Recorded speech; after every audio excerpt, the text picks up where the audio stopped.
Apparently, finally, Tekashi69, you know that rapper guy? Yeah, Tekashi69, he finally made it over to the Breakfast Club, you know, the radio show with DJ Envy, Charlemagne the God, Angela Yee. Tekashi69 finally made it over to the Breakfast Club, you know, so that he could interview them.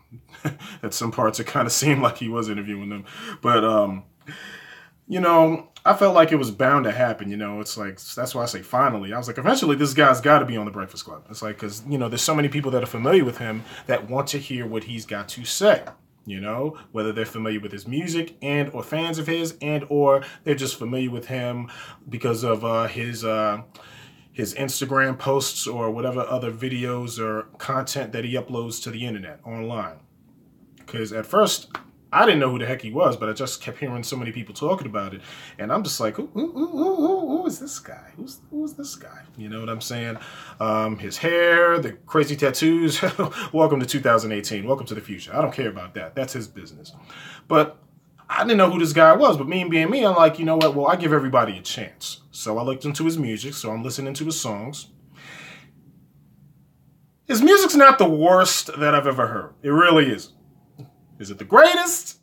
No, not yet. But his music's not the worst that I've ever heard. His music's aight. It's aight. It's like, okay. So anyway. One thing, especially when I'm not familiar with somebody, celebrity, actor, public figure, artist, one thing that I like to do is when they do interviews, I like to tune in. You know what I'm saying? Do interviews, conduct interviews, whatever. I like to tune in because I want to hear what these people have to say. I want to hear their statements, and I want to hear them just, you know, I want to hear them talk. I want to hear them say whatever it is that they got to say, you know? Now, the interview today, Tekashi69, I mean, to me, I don't think he's stupid. I mean, he didn't say anything reckless or crazy, you know what I mean? To me, I think he just wants to do what he wants to do. It's really that simple to me. I can definitely relate to that. Speaking on behalf of what I think my entire life so far, I think he really just wants to do what he wants to do. And, you know, yeah, DJ Envy and Charlemagne the God, for the most part, you know, I understood where they were coming from. They were basically talking about, you know, based on the stuff that we hear about you and see about you online, on the radio, you know, the videos you make, the stories that we hear, you know, what happened in Los Angeles, what happened in Houston, Texas, you know, well, like, you know, they were coming at him like, you know, you might want to chill out or whatever like that because, you know, we don't want to see anything crazy or, you know, stupid or senseless happen to you.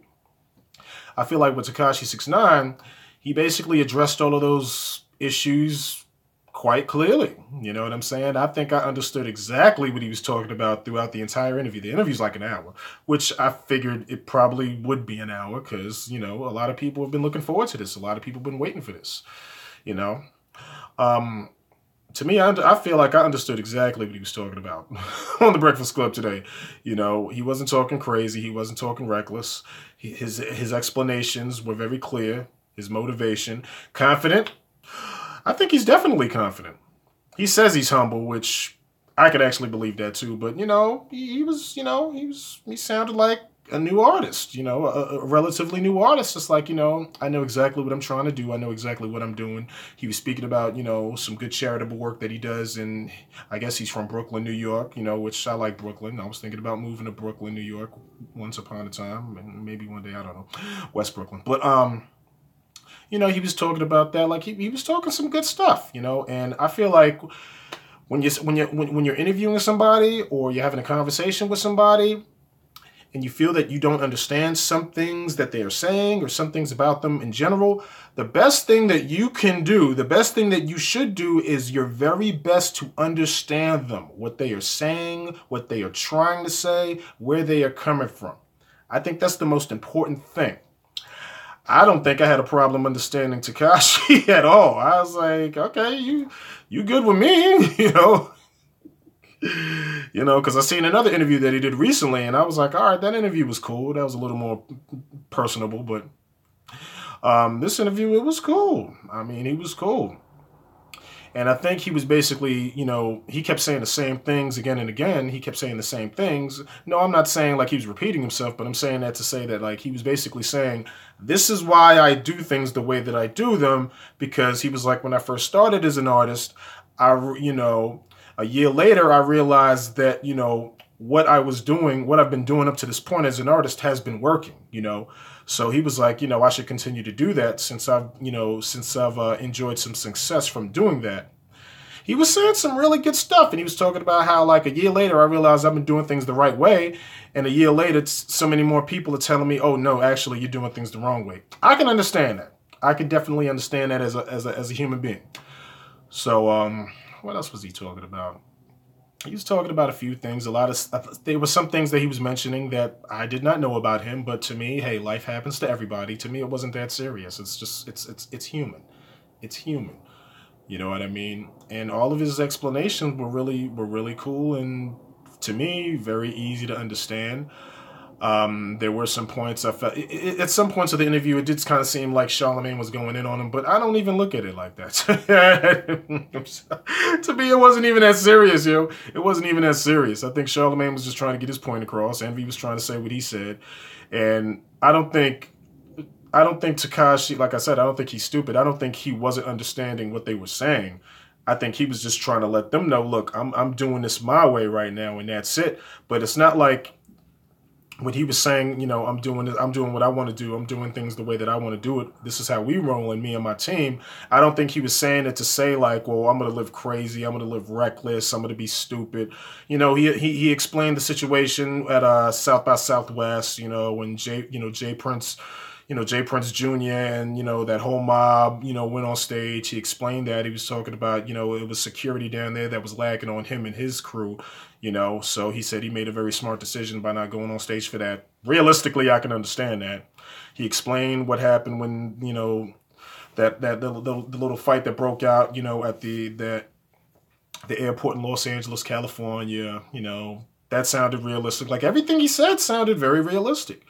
And that's very important, you know. As long as you sound realistic, you know, that's fine. Like I said, you know, he's obviously quite confident. I think as an artist, you know, and you haven't peaked yet.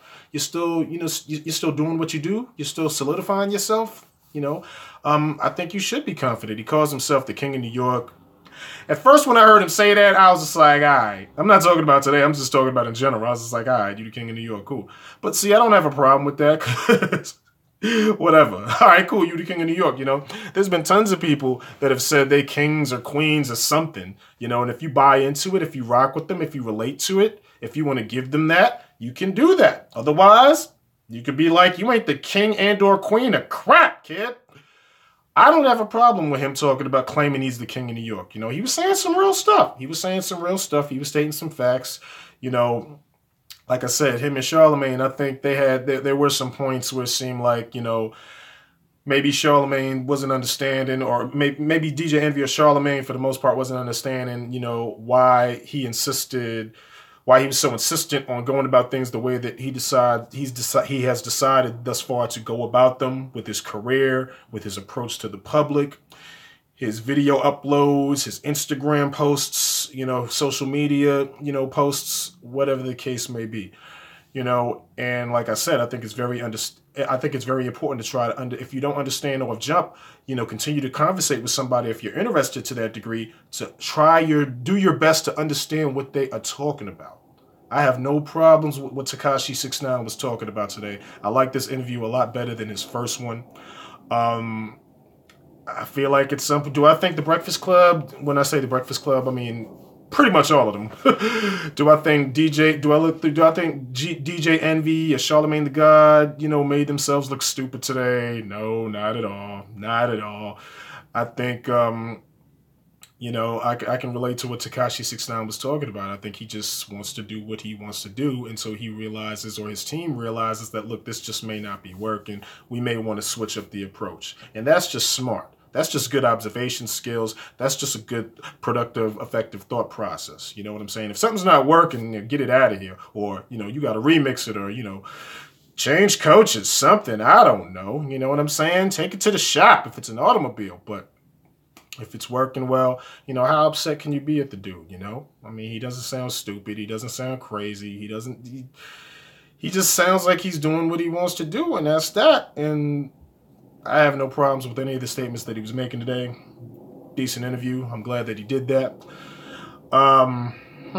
It's nothing. I can't even think about anything else that I could say about it. You know what I'm saying? I'll put the link to the interview in the description box. If you have any comments about the interview today, if you tuned into it, I hope that you did. It was a good interview, and I'm glad that he did it. You know, so big ups to Tekashi69. Keep doing what you do. You know what I'm saying? I can't say that anything that I've heard of any of Tekashi69's music thus far. I can't say that any of it that I've heard is crap. That's good news. That is good for you, because I'm a thinker and I can be a very critical person. I don't play around. But anyway, yo, let me know what y'all think. You know what I'm saying? If you think about anything and you feel like sharing it, then please do that. About the interview, about life, whatever it is that you want. You know what I'm saying? Just let me know. You know what I'm saying? Otherwise, you know, keep it to yourself. That's cool too. You know? Real talk.